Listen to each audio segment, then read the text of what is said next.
We want to think today about one of the greatest mysteries that there is in the world, that people have tried hard to understand. It is the mystery of evil. How did evil begin in a world that was created by a perfectly good God, full of wisdom? Why has God permitted evil to exist and to spread so much? Why does evil have the upper hand in every part of the world? Why is there so much sickness, poverty, sorrow? Isn't God interested in helping us? There is an answer to this question of why God has allowed evil to exist. Is it because God could not control it? Very often we find people suffering in so many ways in different parts of the world, and even our hearts are moved. What about a God who is full of compassion?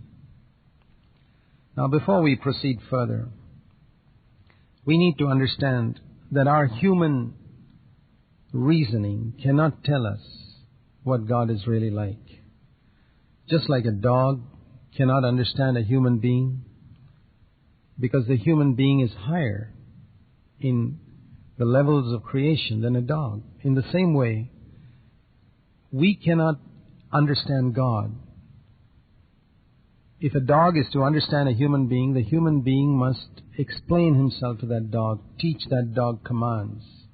In the same way, if we use our mind to try and understand God, it'll be as foolish as a dog trying to understand a human being. It's just not possible. We've got to allow God to reveal Himself to us. And that's what we read in the Bible. God has revealed Himself to us in the Bible. And in the Bible we read of a God who is interested in a personal relationship with every single human being on the face of the earth. He's intensely, deeply interested in every single thing in our life. God is full of wisdom. He's almighty, all-powerful. He knows everything. He knows the future. And He has total control of the whole universe, not only this earth, but the whole universe with its millions of stars. He's infinitely pure. We cannot understand His purity. He's also infinitely loving, full of love, full of goodness. And God's love is totally unselfish. Very often, the love that we see on earth is selfish love, but not God's love. His love is totally unselfish. And right from the beginning, from the time He created man, God's wanted to share His joy and His happiness with others and with us. In fact, that's why He created living beings. And before He created man and the human race, we read in the Bible that God created millions of angels. And there again, His purpose was that He might share His happiness and His glory with all of them. And that was long before He created us human beings.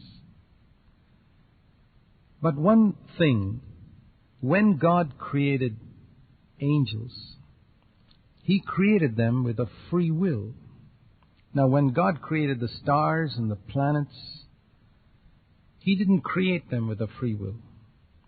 The planets, for example, rotate around the sun with perfect timing. They never slip up. They've been doing that for ages. And they never disobeyed the laws God has made for them. Every star in the universe moves in an orbit designed by God. The earth moves on its own axis in perfect split-second timing, in perfect obedience to God's commands, which were put into it ages ago. But when it came to angels and when it comes to the human race, which we'll talk about later. God created us with a free will. In other words, God created the angels and the human race with the freedom to choose whether we wanted to obey God or not, whether we would obey Him or not. Unlike the planets and the stars, the plants, the trees and the plants that you see, they grow, they obey the laws of nature which God has put into it. They don't have freedom of choice. And that's why a star can never become evil. A planet can never become evil. A tree or a plant can never become evil. Why is it they can never become evil?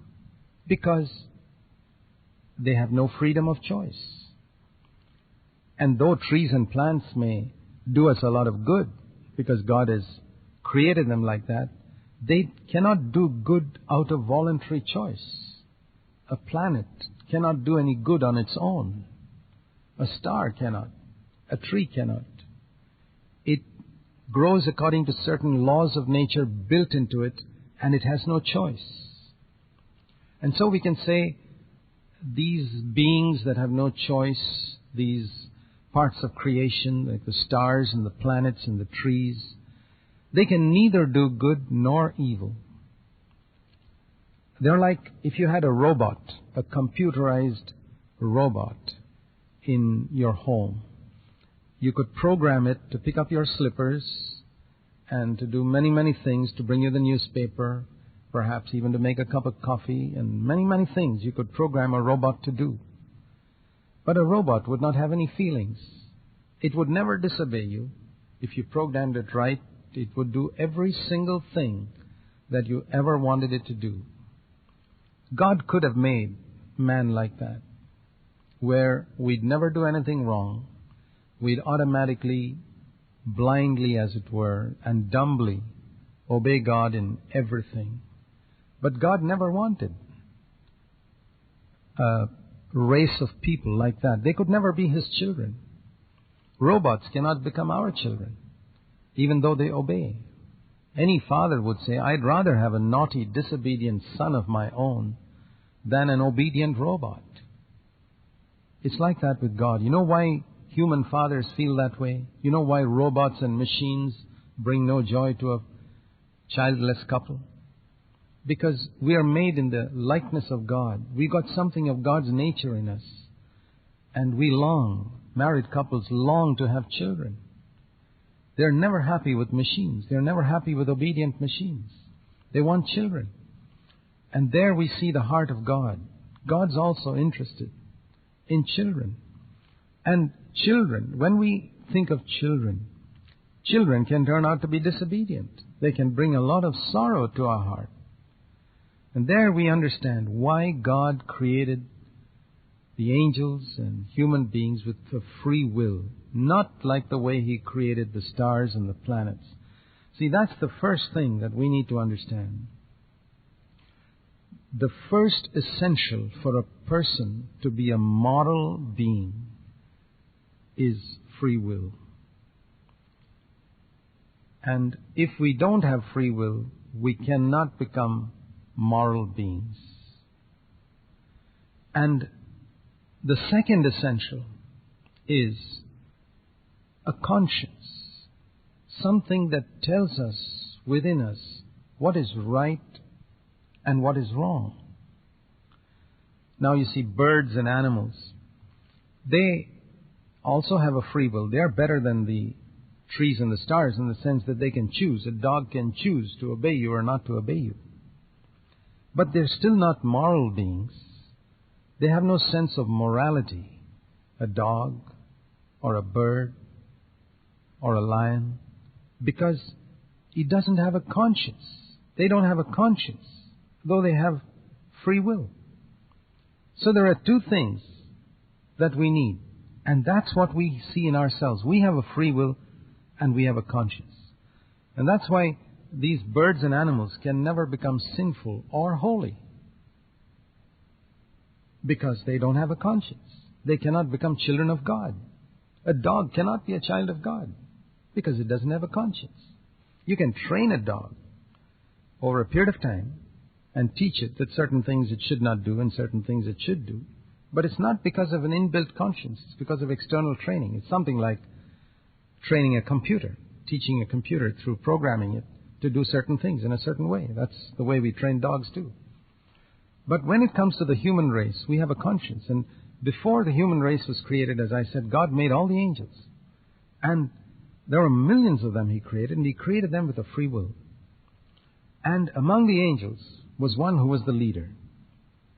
His name was Lucifer. And the Bible says in the book of Ezekiel, in chapter 28 and verses 12 to 15, that he was created perfect in wisdom and beauty and given a high position.